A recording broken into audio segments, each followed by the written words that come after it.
Vous n'êtes pas légitime. La guerre de libération nationale, vous étiez communiste. Vous n'êtes pas. Non, vous êtes pas... la guerre de libération nationale, j'étais à FLN. C'est après que vous êtes devenu communiste. J'étais devenu communiste après, bien sûr. J'étais communiste d'esprit. Vous avez traité. Non, commissaire politique. Non, pas ça. Pas ça parce que je suis communiste. Pas ça. Ça, c'est dégueulasse. C'est ce que un peu disent maintenant. Moi, on parle des gens qui ont falsifié l'histoire. Ne faut pas partir. Kamel Daoud a falsifié l'histoire. Sans Salle, il a fait des communistes allemands qui nous ont aidés à gagner la révolution. Il en fait des nazis. C'est de la saloperie. Et si vous êtes content, vous, je vous dénonce. Et ne me dites pas commissaire politique. Ça, c'est dégueulasse. Parce que je ne suis pas. J'ai toujours été un communiste vraiment libre. J'ai toujours revendiqué la liberté d'expression. Et je m'en excuse que vous l'avez épargné parce que c'était un camarade communiste comme vous et que vous l'avez épargné un peu plus à cause de ça. Parce que vous l'avez épargné. Vous êtes d'accord? Je ne l'ai pas épargné. Il aurait pu figurer en bonne position. Ça, c'est de la saloperie de ta part. Non. Je te dis, c'est de la saloperie de ta part parce que tu es comme ça. On est d'accord.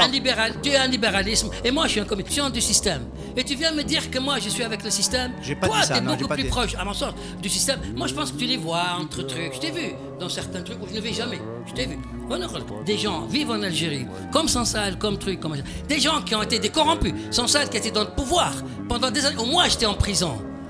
Sansal était directeur de cabinet, etc. Et celui-là, qu'est-ce que c'est? Il vient dire que l'armée, l'ALN, était nazie. Non. On est dans le délire. Plus critique que moi, ça n'existe pas.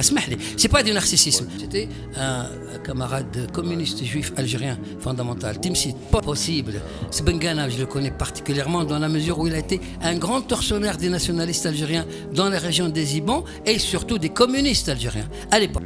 Le grand romancier qui est Rachid Boujdra est dans son rôle de commissaire politique aujourd'hui. Oh non, c'est vous qui dites. Non, parce que vous êtes beaucoup plus commissaire tous, politique. Vous avez traqué tous avec cette station que vous avez, cette capacité de parler à tout le monde, comme vous voulez avec une radio, moi pas. Moi je n'ai rien, j'ai une plume et j'habite un appartement dans Alger. Mais qu'est-ce que vous gagnez? Je sais pas, mais qu'est-ce que vous gagnez à faire? Est-ce que c'est ça le révisionnisme? Vous cherchez à gagner peut-être de l'argent. Non. Je sais pas, si. Moi pas, je ne gagne pas. التحجر ذهني الأذهان نقدر بالعربية الأذهان متحجرة في بلادنا أنا مساوي متحجر Vous avez dit il n'y a pas eu de torture et que il rapporte cela. Il était à l'AFP. Un roman entier sur l'octobre qui s'appelle l'ordre le désordre des choses, sur les tortures de 88. Donc c'est un sale menteur. Je voulais juste... Pour moi, c'est Attends, c'est un journaliste sérieux. Il a rapporté...